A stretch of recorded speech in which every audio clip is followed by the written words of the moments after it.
Surah Al-Nazi'at, it begins with a qasam from Allah subhanahu wa ta'ala, where Allah subhanahu wa ta'ala says, وَالنَّازِعَاتِ غَرْقًا وَالنَّاشِطَاتِ نَشْطًا. The nazi'at gharqa, gharq refers to, gharq is drowning. So when nazi'at gharqa, but gharq is also when you have this stage of death where the soul begins to leave the body. It's leaving from here.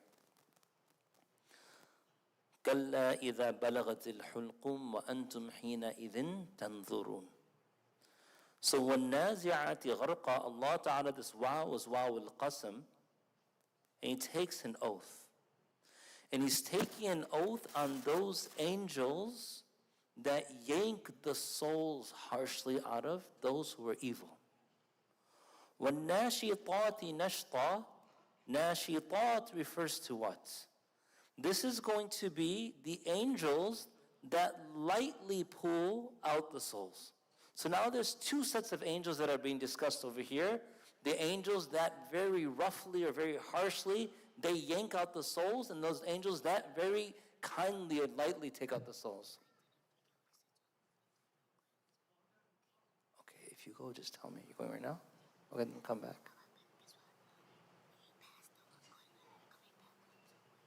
Oh, okay, cool. So it's taking oath on these two creations of Allah subhanahu wa ta'ala. In the murad of nazi'at is going to be al-malaikata جزاك الله خير. It's the angels that would pull out the souls from the disbelievers. Now there's a lengthy hadith from Bara radiallahu anhu that describes the entire journey of the believer and the disbeliever when both the believer and the disbeliever pass away. We don't have time to go through that journey, but that journey takes from the moment the angels come to both the believing soul and the disbelieving soul. The first part of that hadith, it mentions that in al-abd al-mu'min إذا كان في انقطاع من الدنيا, that verily, Bara ibn Azib mentions the Prophet ﷺ said that the believing slave, when he's departing or he's cutting himself out from the dunya, وإقبال من الآخرة تنزل إليه ملائكة البيض or بيض الوجوه. So they're بيض الوجوه كأن وجوههم الشمس. They come with this bright face, as if their face is like the sun. إن معهم كفن من أكفان الجنة. They have the clothing to wrap this person. So we shroud them in their death cloth, but these angels are also coming with a shroud. And this is the shroud of paradise. وَحُنُوت مِنْ حُنُوتِ الْجَنَّةِ. And they bring the fragrance from the fragrance of paradise. حَتَّى يَبْدِسُ مِنْهُ مُدَّ الْبَصَرِ. Until they sit away from the person, the distance of that person's eyesight. ثُمَّ يَجِيءُ مَلَكُ الْمَوْتِ. And then the angel of death comes to him, حَتَّى يَجْلِسَ عِنْدَ رَأْسِهِ فَيَقُولُ. Until the angel of death comes. So now I'm going to paint the picture without the hadith. We're using the hadith as the foundation. When the believing soul is at the point of death, there's these angels at a distance. What the believing soul sees are all these bright lights at a distance. He doesn't know they're angels yet. She doesn't know they're angels yet. And then they begin to come closer. So slowly it gets into focus. Why don't they come immediately? Because when a person is passing away, that individual is going through an entire different scene. I'll give you an example.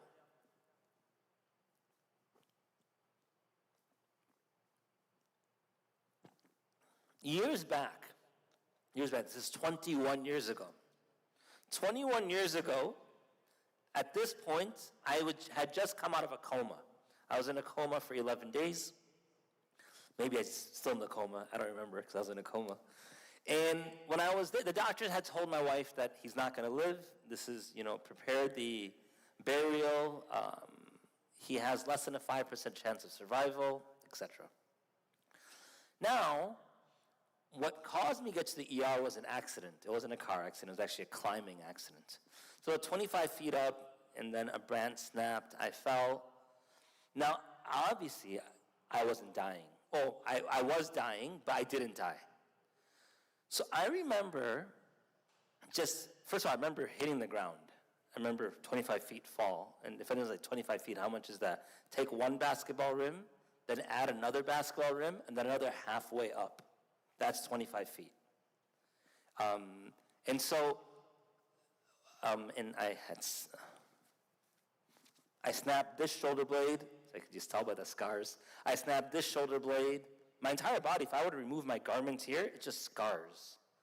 The hepatic artery, which is the major artery after the carotid artery from the heart to the brain, but the heart to the liver, the second most major one, tore off completely, and all this blood just flowing through my body, all gathering in the abdomen area, but the skin didn't break, so it was all internal bleeding. Anyway, the ambulance came. When the ambulance came, they put me into it. Now, I remember what was happening. I remember, first I was apologizing to my wife because we were only 1 month separated from our walima, so it was very early on in our marriage. And so and all of a sudden this voice started to come. And the voice started to say, Allah would never leave you. Allah would never leave you. Allah would never leave you. And then all of a sudden it's like, or would Allah leave you? And I'm like, subhanAllah, what if Allah leaves me? Then I astaghfirullah, la ilaha illallah, Muhammadur Rasulullah. But shaitan, at that moment of vulnerability, shaitan plays with you. He plays with you. It's mentioned that Imam Ahmad, towards his sickness, at end of his life, but he didn't pass away from this, he lived a little longer, that the angel of death came to him and said, "Oh Ahmad, you've escaped me." And his students are doing tahleel. They're saying la ilaha illallah around him. And he's saying la, la, la. And they're getting worried. The great Imam is dying saying no to the tahleel. But he comes out of this temporary, what looked to be death. And they asked him, what happened? We were saying la ilaha illallah. And you kept saying la. And so he said, I couldn't hear you. I wasn't saying la to you. Shaitan came to me. And he kept saying, Ahmad, you slipped my grasp. You slipped my grasp. And I was saying, no, meaning I'm not safe, no, until I reach the grave. You can get me even at this moment. So now come back to the hadith of Bara ibn Azib from the Prophet ﷺ. If these angels came quickly, it'd be too much for us. There's angels here right now, we don't see it. There's jinn here right now, we don't see them. If they all of a sudden appeared, it'd be a lot to handle. And the vulnerability that comes at the time of death. So they're at a distance. And at this distance, they slowly come. They slowly come until they're like an eye's distance away, like your eyesight where you could see, so they're over there. And then Malakul Maut, حَتَّى يَجْلِسَ عِنْدَ رَأْسِهِ فَيَقُولُ.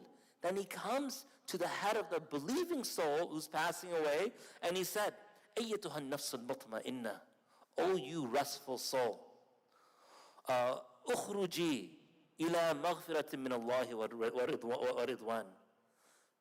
Exit out from the body towards the forgiveness of Allah and His pleasure. قال, and then it says that, I don't want to keep reading it, but it says, then the angel of death begins to draw out the soul, just like the water falls from like a waterfall or falls from like a water fountain. That's how he takes the soul out. So the whole idea is what? It's very gradual at that point, and then the soul continues, and it talks about it goes towards the heavens, and then those all the other angels grab and they dress it up in those nice garments, and then when those dressed up in those nice garments and that nice scent, every soul, every angel that passes by, they say, who is this beautiful soul, etc. But I don't want to get into that. Then it says, وَإِنَّ الْعَبْدَ الْكَافِرَ, and verily the disbelieving soul, إِذَا كَانَ فِي إِنْقِطَاعٍ مِنَ الدُّنْيَا, when it is passing away, when it's leaving this world, what happens? تَنَزَّلَ إِلَيْهِ مِنَ السَّمَاءِ مَلَائِكَةٌ. Well, which malaika? سَوْدَاءَ الْوُجُوهِ. That these angels with very dark faces. مَعَهُمْ, and with them is what? And let's continue. And with them is going to be this rough garment. And they sit an eye's length away or eyesight's length away. And then the angel of death comes. And then they approach quickly as well. They don't wait gradually. They don't slowly come into focus. They come, they pounce. Because they don't care whether or not we answer correct. They don't care if they fight the disbeliever. The disbeliever already is not inclining towards saying the shahada. And the angel of death, حتى ثم يجيء ملك الموت حتى يجلس عند رأسه فيقول أيتها النفس الخبيثة, wretched soul, اخرجي إلى سخط من الله. What happened? No, they forgot it today. Whatever, I don't know. Until they, I remember we said about this, like, you can't come when I'm doing this, right? Yeah. We'll see, inshallah. Until, he said, exit towards the anger of Allah. And then it mentions, فَتَفَرَّقَ فِي جَسَدِي. And then it begins to split from the body until it's like if you have a branch, like a thorny branch, and you had wet wool that was wrapped around it. Now wet wool, when it wraps, it sticks together. And even separating that, if it wasn't around a thorny branch, it would be difficult. But now on a thorny branch, it's been penetrated and pierced through, and you begin to split it apart, and it starts tearing. And that's how what's happening inside for the disbelieving soul, because it's holding on to everything. And in one narration, it mentions the angel of death puts like a staff of like iron and fire in the person and begins to crank that staff. And the soul begins to rise from the feet towards the ankle and stops. And then all those angels begin to beat that person. And then he cranks it more until it goes from the ankles to the knee, and he stops. They begin to beat that person. And the soul's trying to hold on to whatever's inside. It's being ripped away. So this is nazi'ati gharqa, and this is nashitati nashta. This is what the surah begins with. It's giving description of this particular moment. That at the time of death, those who were very close to Allah, they struggled, Allah gives them ease in the time of death. And those who were distant from Allah, they enjoyed the ease of the dunya, Allah gives them difficulty at the time of death. Then Allah, and there's a fa'idah over here that the Musannif rahmatullahi alayhi mentions. That he mentions, actually we don't have time for this, maybe I'll mention it later, but it talks about the body and soul's combination. We just don't have time for it. وَالسَّابِحَاتِ سَبْحًا. Then he continues with the description about the angels. In Mujahid rahmatullahi alayhi, he mentions that these are the angels that they come down from the heavens. فَالسَّابِقَاتِ سَبْقًا. In Mujahid rahmatullahi alayhi, he mentions these are the angels that they go towards the children of Adam alayhi salam, and they encourage them to do good, and they want to document that which is good. So you have these different angels. And so what Allah is, فَالْمُدَبِّرَاتِ أَمْرًا, in all of these, Ibn Abi Dunya mentioned Ibn Abbas radiallahu anhuma, that the Mudabbirati Amra, these are angels who, with the angels of death, they become present at the time of death to seize the soul. Other scholars mention that, and then some who are doing dua for us. Because remember, Allah says, إِنَّ اللَّهُ وَمَلَائِكَتَهُ يُصَلُّونَ عَلَى النَّبِي يَا أَيُّهَا الَّذِينَ آمَنُوا صَلُّوا عَلَيْهِ وَسَلِّمُوا تَسْلِيمًا. You have three salah being mentioned here, over here. The salah of Allah, إِنَّ اللَّهَ. And then you have the salah of the malaika, وَالْمَلَائِكَةِ. And then you have the salah of the human beings, يَا أَيُّهَا الَّذِينَ آمَنُوا. The salah of Allah is what? It's mercy. The salah of the angels is what? Istighfar for the believers. And the salah of human beings, we know what that is. So over here it's mentioned that at the time of death, there are angels who come down, they're making dua for us, for our forgiveness, for our acceptance. Imam al-Baghawi rahmatullahi alayhi, he mentions that Ibn Abbas radiallahu anhu mentions that فَالْمُدَبِّرَاتِ أَمْرًا, these angels, they're the ones who go and they're fulfilling the command of Allah subhanahu wa ta'ala. So all of the beginning of the verses, what it's speaking about is the nizam of Allah. Now a question comes, when you study this, people ask the following question. They say, what is the purpose of angels? If Allah is capable of doing everything, He doesn't need angels present. And the ulama say that the angels are not there for need. They're there for example. Allah subhanahu wa ta'ala establishes a type of governance. And He's showing human beings, because what are we? جَاعِلٌ فِي الْأَرْضِ خَلِيفَةً. We're the ones who are going to have a governance on this earth to take care of the earth.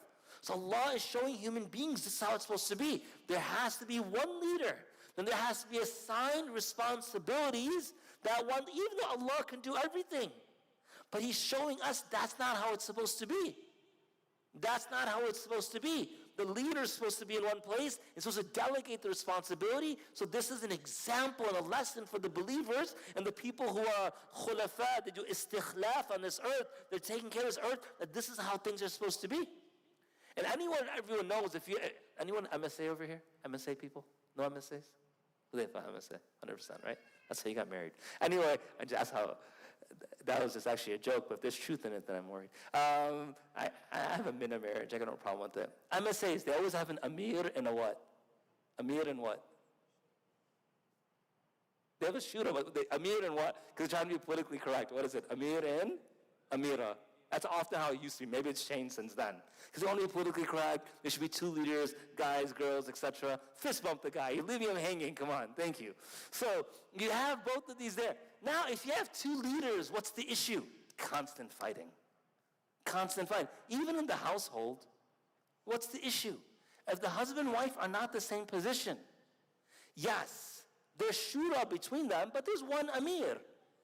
In the Prophet ﷺ, despite the fact that he was the Amir of the household, in the narration when Umar radiallahu anhu came, who was raising their voice and who was not raising their voice? The Prophet was staying quiet. The Mahazmuni raised their voice on him, but he was patient. The whole idea is what? Being Amir doesn't mean that you're going to be a tyrant. Being Amir means what? There has to be one final say.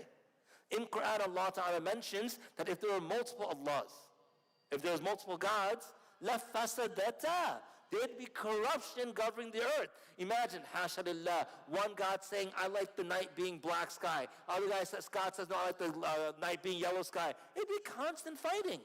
And if you don't believe me, look at Greek mythology and Roman mythology and Hindu mythology. Every quote-unquote God is killing every quote-unquote God out there. And they're all being treacherous towards one another. There's one on top. There's one leader. So the angels are established as a nizam. It's a system.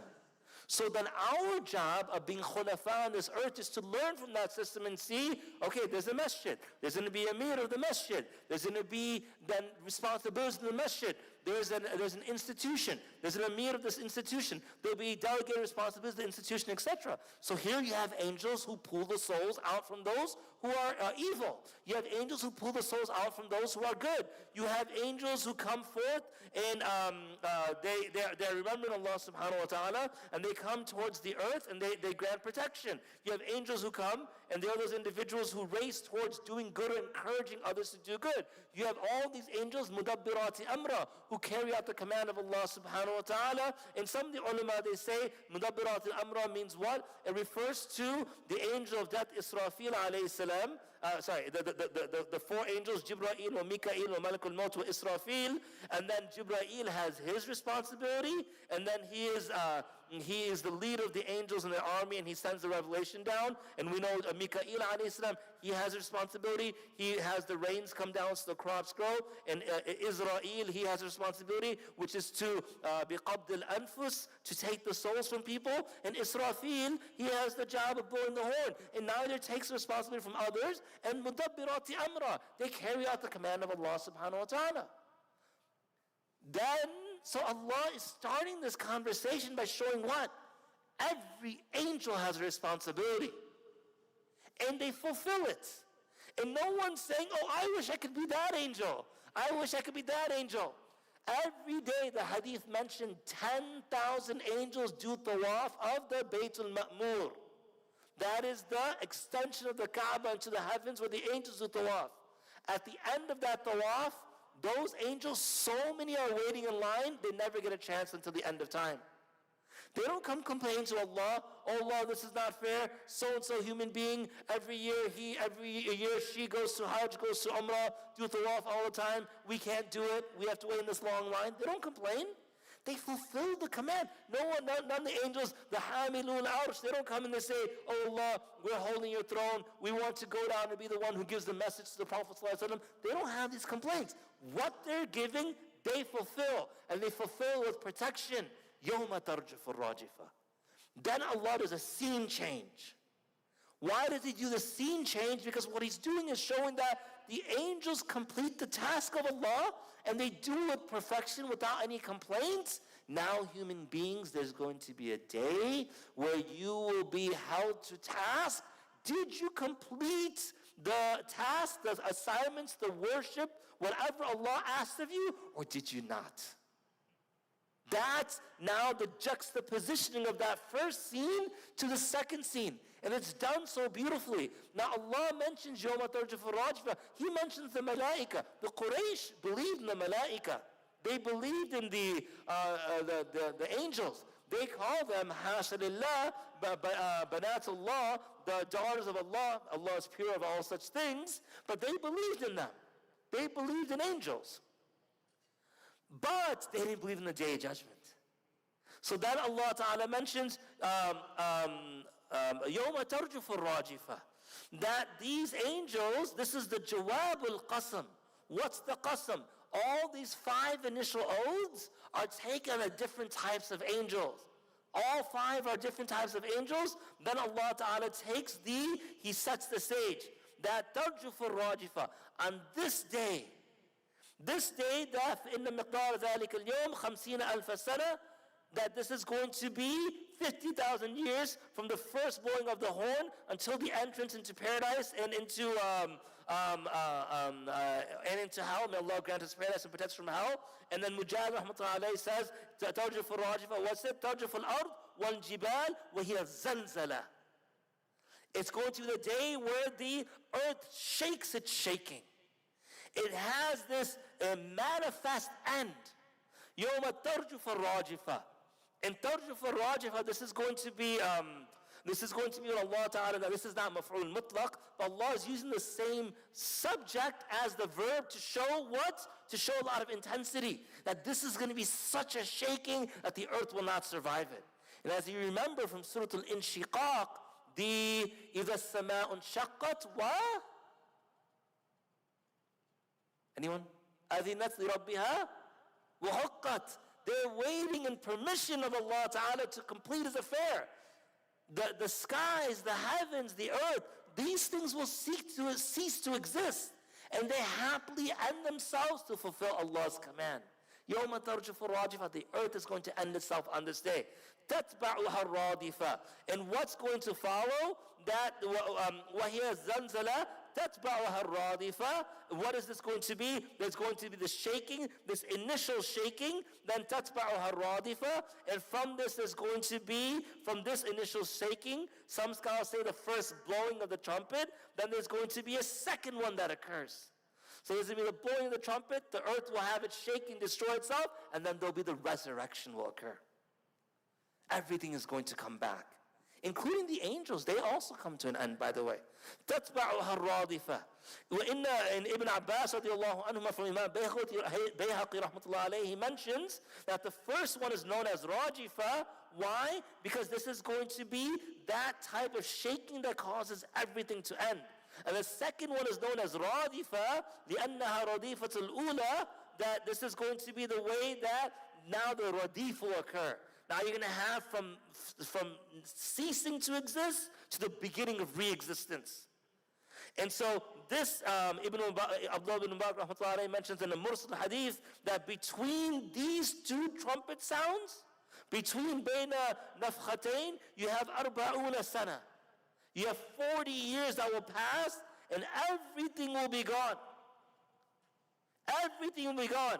Allah Ta'ala will cause death upon everything and He will be the only one that remains. And Abu Hurairah rahmatullahi alayhi mentions in the Sahihain that the Prophet said, مَا بَيْنَ النَّفْخَتَيْنِ أَرْبَعُونَ, that 40 will be between the 2. And Ibn Mubarak said that means 40 years. Now Abu Hurairah, when he said this, some of his students said, Ya Abu Hurairah, أربعون يوما, أبيت. قالوا 40 شهرا, أبيت. ثم ينزل الله من السماء ماء فينبتون كما ينبت البقل وليس من الإنسان شيء إلا عظاما واحدة or عظما واحدة.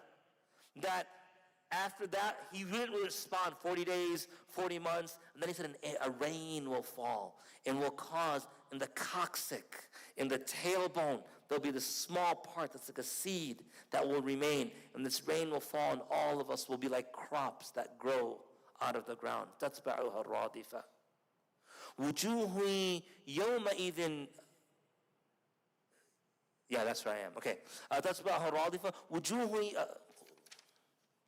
قُلُوبٌ يَوْمَئِذٍ وَاجِفَةٌ. That the hearts on that day the hearts will be so affected that it's going to be, they're going to be like اضطرابًا شديدًا. They'll be pulsating and vibrating and shaking like crazy.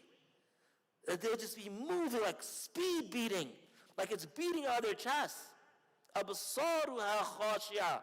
And their eyes will be ذَلِيلًا مِنَ الْخَوْفِ. It'll be looking down. It'll be so overwhelmed with fear. And in one narration, on this day, everyone is now looking down, but they fall into sajda. The believers in sajda, the disbelievers in sajda. The mu'mins in sajda, the muwahid, the mushrik. The monotheist, the polytheist. The slaves in sajda, the king is in sajda. Everyone's in sajda. And the narration mentions they can't even lift a finger. And Allah asks, أَيْنَ الْجَبَّارُونَ? Where are all you tyrants today? أَيْنَ الْمُتَكَبِّرُونَ? Where are the people who elevate themselves to positions they are not worthy of? The arrogant ones. لِمَنِ الْمُلْكَ الْيَوْمِ? To whom does everything belong to today? And he asked this 3 times. لِمَنِ الْمُلْكَ الْيَوْمِ? And he's waiting for someone to respond. No one responds. لِمَنِ الْمُلْكَ الْيَوْمِ? Again, no one responds. لِمَنِ الْمُلْكَ الْيَوْمِ? To whom does this dominion belong today? And then when no one responds, لِمَنِ الْمُلْكَ الْيَوْمِ? لِلَّهِ الْوَاحِدِ الْقَهَّارِ. Today there's only one true one. Because Allah is wahid and He's ahad. He's unique, He's ahad, but He's wahid. Because He's the only one. He's the awwal and the akhir. He's the first and the last. And He's the one who always survived. So He's the only one. The only true reality is Allah. That's what Tawheed is. Recognize that everything not is Allah. Not everything is oneness of Allah, like this is all Allah, but all comes from Allah. It's all dependent on Allah. From Him it comes and to Him it returns. So Lillah al-Wahid al-Qahhar. وُجُوهٌ يَوْمَئِذٍ وَاجِفَةٌ أَبْصَارُهَا خَاشِعَةٌ. The eyes, they're looking down. The eyes, they're very scared. The eyes, they're worried. يَقُولُونَ أَإِنَّا لَمَرْدُودُونَ فِي الْحَافِرَةِ. And they say that, because this is inkar, this is istifham and inkar, that will we be raised out of our grave? Are we going to be al-hayat ba'd al-maut? Are we going to return back? It wasn't. This is what the Quraysh is being told.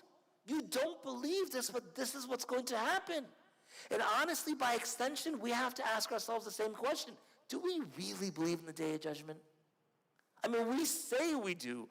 Amantu billah wa malaikatihi wa kutubihi. We believe in all of it. But do we really believe? Can the person, and I'm speaking to myself, Saad, can you really say that you believe? When the night comes and the world is asleep and you don't stand up for Allah? Like, can you really believe? You really believe in the Day of Judgment, Saad? When the opportunity of sin comes and the opportunity for good comes and you gravitate towards sin and you don't gravitate towards good, do you really believe in the Day of Judgment resurrection? Because you can tell the difference between students who know the final exam's coming and those who know it, but then the night before, they're like, oh my God, tomorrow's the final exam. Like, you see them. The week before the exam, you have some of these students that are just like facing their book. And the others are sort of calm. Because they knew it was coming. They've been preparing. And the days prior, they're just reviewing a little bit ready. But those all of a sudden they hit, oh my God, it's really the exam day. Where did it come from? Where did all the years go? And then all the days, all the moments go, and then they all of a sudden see the final exam, they start worrying. So, إِنَّا لَمَرْدُودُونَ فِي الْحَافِرَةِ, that they cannot believe that from our graves we're going to be raised back up. أَإِذَا كُنَّا عِظَامًا نَخِرَةً, that we used to be this decayed bones. When the Prophet, when the man came to him, and he said that he took the bones of the sacrificed animal was there, and it was days since it was there, so it's very brittle. So he picked up, he crushed it. Who's going to bring these decayed bones back to life? And the Prophet was command, قُلْ, O Messenger of Allah, say, the one who made it the first time, يُحْيِي الَّذِي أَنْشَأَهَا أَوَّلَ مَرَّةٍ, the one who made it the first time will bring it back again. It's not a big deal for him. فَإِذَا كُنَّا إِظَامًا نَخِرَةً قَالُوا تِلْكَ إِذًا كَرَّةٌ خَاسِرَةٌ. And then Allah Ta'ala يقول, so and they say تِلْكَ إِذًا كَرَّةٌ خَاسِرَةٌ, that they now realize that at this point that تِلْكَ إِذًا كَرَّةٌ خَاسِرَةٌ, that this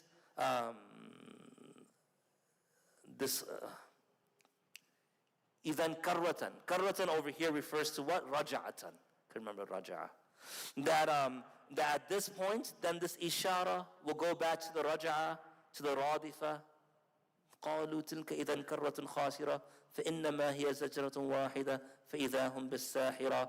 That they recognize that this تلك إذا كرة خاسرة, that this return back to Allah subhanahu wa ta'ala for some people is going to be one of absolute destruction.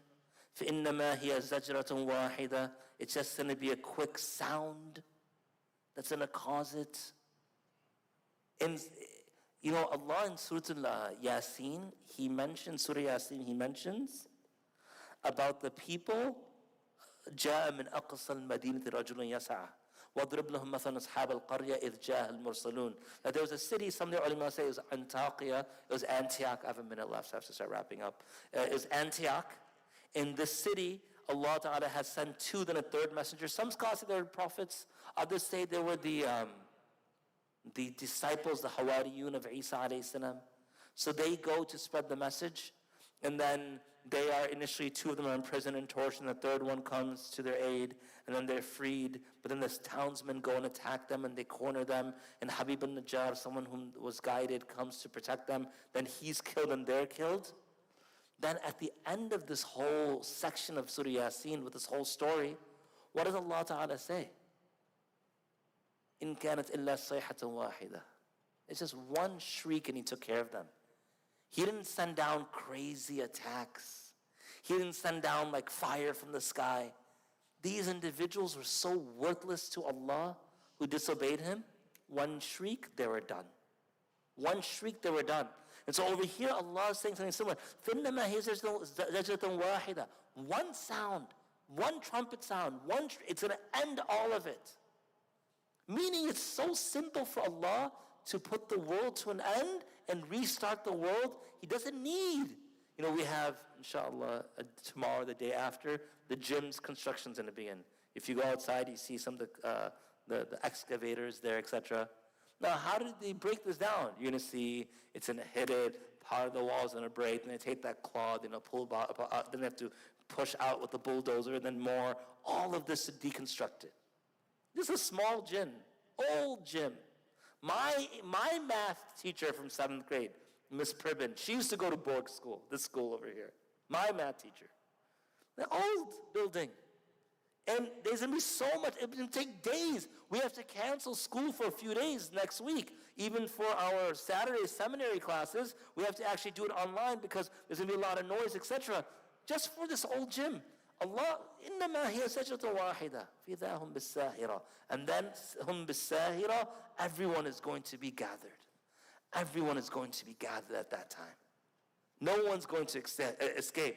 فِإِذَا هُمْ بِالسَّاهِرَةِ, everyone will be brought out to the plane in which they stand in front of Allah subhanahu wa ta'ala. Then Allah ta'ala begins the next scene, which will be next week when we complete Surah Nazi'at. Wa akhiru da'wan, alhamdulillah.